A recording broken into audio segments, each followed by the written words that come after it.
Olá amigos, sejam bem-vindos a mais um vídeo do meu canal. Eu sou o Lucas Knaip e vamos falar sobre Beatriz Haddad Maia, que hoje perdeu na estreia do WTA 1000 de Guadalajara e encerrou basicamente as chances dela avançar para o WTA Finals, que é aquele torneio que no masculino e no feminino reúne os 8 melhores tenistas da atualidade, né? Pelo menos os 8 melhores tenistas do ano. E num torneio assim que havia muitas expectativas, por mais que a chave dela não fosse fácil, a estreia não era tão tranquila assim. A Catarina Siniakova não é uma tenista ruim, principalmente em duplas ela se destaca muito, é a cabeça-chave número 1 do mundo em duplas. E ela tinha na chave a Trevisan, que ela ganhou em Toronto, e tinha a Coco Gauff, né, que era uma tenista que eu não me lembro, assim, eu não tenho memória da Beatriz enfrentando a Coco Gauff, mas seria um jogo complicado também. Mas ela nem passou pela Siniakova, muito porque ela jogou mal demais e muito no piloto automático defensivo que ela está tendo agora. Se antes dessa ascensão dela ela tinha um piloto automático mais agressivo, né? Se ela tinha um piloto automático, né, tipo assim, a fórmula base dela jogar mais confortável era indo mais para o ataque, hoje ela tenta se defender mais, jogar na base da intensidade e, é claro, induzindo o adversário ao erro e atacando quando surge a oportunidade. E para mim isso é uma vantagem quando você tá com gás lá em cima, porque, por exemplo, quando ela foi para Toronto, de Wimbledon até Toronto, ela só jogou uma partida, que foi uma estreia de um torneio que ela acabou derrotada, mas ela tava com gás todo para jogar aquele torneio e ela foi enfrentando pau a pau as principais adversárias. E a questão é, com o passar do tempo, você vê que ela foi caindo mais nas estreias, não foi tão longe, muito porque eu acredito que ela tá muito nessa zona de conforto e não tá indo muito pro ataque, que é algo estranho para quem que sabe fazer isso. Ela sabe atacar de backhand, ela sabe atacar de forehand, pode não ser a Carolina Pliskova, mas eu tô sentindo ela com o braço muito curto. E hoje as bolas ali flutuaram demais, ficaram muito curtas, o que permitiu a adversária propor mais o jogo com mais tranquilidade. Se você deixar a bola muito fácil para o adversário, não importa se ele é o 51, 4 do mundo, 1300, ele vai saber tirar proveito disso de alguma forma. E a Beatriz, muito na defensiva, machucou muito a Siniakova e acabou eliminada na estreia, 7-5, 6-2 para a tenista tcheca. E assim, isso que eu tô vendo da Beatriz me lembra um pouco, sabe quem? O Daniil Medvedev. Óbvio que devido às proporções, você tá falando de um cara que já foi número 1 do mundo, ganhou Grand Slam, já ganhou Masters 1000 a rodo, entende? Tá falando de um tenista muito bem sucedido.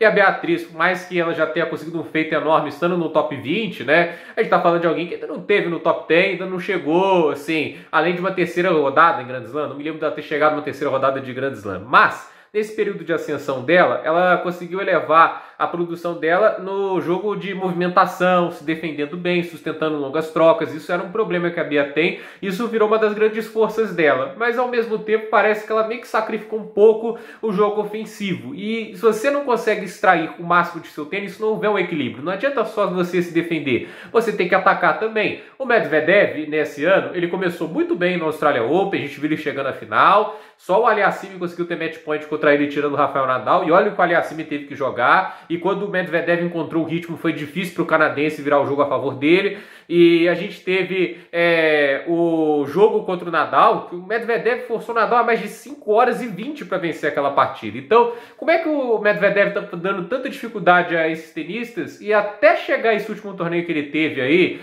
na França, né? Acho que foi na França o torneio contra o Djokovic, ele teve tantas dificuldades, né? Porque esse último torneio do Medvedev voltou a ser o cara que tinha o equilíbrio defensivo e ofensivo, né? Até esse torneio, ele só estava se defendendo. Ele não estava conseguindo propor o jogo, ele não estava conseguindo definir as bolas, errando muito essas definições. Que é curioso, o cara conseguir bater em movimento com tanta precisão e na hora de definir pontos ele tem tanta dificuldade. Era esporádico, a gente via boas bolas do Medvedev definindo os pontos. E quando você não tem capacidade de definir, você tem que induzir o adversário ao erro. E nem sempre isso vai acontecer. Uma hora ele vai ganhar grandes jogos, mas por outra hora ele vai acabar perdendo alguns jogos que ele poderia vencer se tivesse conseguindo traduzir o lado ofensivo do jogo dele em resultados. Uma amostra disso é o jogo contra o Bautista Agut. Quando ele estava conseguindo atacar, 6-1, 6-1. É inacreditável pensar que o Bautista Agut tem um recorde positivo contra o Medvedev. Mas era por quê? Quando o Medvedev enfrentava o Bautista Agut naquela solidez, ele tinha dificuldade de definir os pontos. Quando ele encontrou essa definição dos pontos, ele atropelou, porque ele tem mais recursos. Mas assim, o próprio Medvedev, no recurso defensivo dele, que é o piloto automático, só se defender, estender muitos pontos, não ir muito para as paralelas, ficar cruzando muito o backhand, ainda assim é um piso de produção muito alto, né? Ele ainda consegue ganhar de muitos tenistas bons e raramente você vai ver ele caindo para um João Ninguém jogando esse tênis dele. Tanto é que ele perdeu pro Wawrinka, que a gente sabe que é um baita tenista, por mais que a fase dele não seja dourada. Ele perdeu para um Nick Kyrgios no US Open e perdeu para um Tsitsipas, né? Não é gente pequena que ele perdeu, entende? E a Beatriz, ela tem um um piso de produção maior do que tinha antes. Mas ainda assim, só o jogo defensivo não vai garantir a ela tantas vitórias, por exemplo, como o Medvedev. Ela precisa ter esse equilíbrio, porque senão acaba sendo uma tenista que fica muito vulnerável e também dependendo tanta intensidade, mais de 70 jogos disputados no ano, não tem como essa receita e essa receita fechar. No final das contas, ela acaba se desgastando muito, vai chegar mais cansada nas bolas, vai ter menos efetividade, até porque tenistas assim, quando eles conseguem ser mais agressivos, tomar o controle do ponto, se desgastam menos, correm menos e forçam o adversário a correr também. Então, meu ver, tá faltando esse lado mais agressivo à Bia, de aprofundar mais as bolas, porque se ela fica só se defendendo, eu acredito que no momento atual da temporada fica difícil para ela. É hora de se reunir com seus técnicos e trabalhar mais esse lado. Tantas devoluções que outrora estavam muito bem, hoje foram muito ruins, né? Como trabalhar também esse jogo de fundo de quadra mais agressivo. Se ela conseguir fazer essa combinação entre um jogo sólido de fundo de quadra defensivo e os ataques quando surge a oportunidade, ela vai pro top 10. Mas a questão é, ela tem que fazer isso e eu acredito que parece que o foco parece estar vindo só para esse lado defensivo. Eu não tô lá no entorno, mas é o que dá a entender, porque parece que cada vez mais ela ir muito para esse piloto automático mais defensivo, induzindo o adversário ao erro. Nem sempre isso vai funcionar.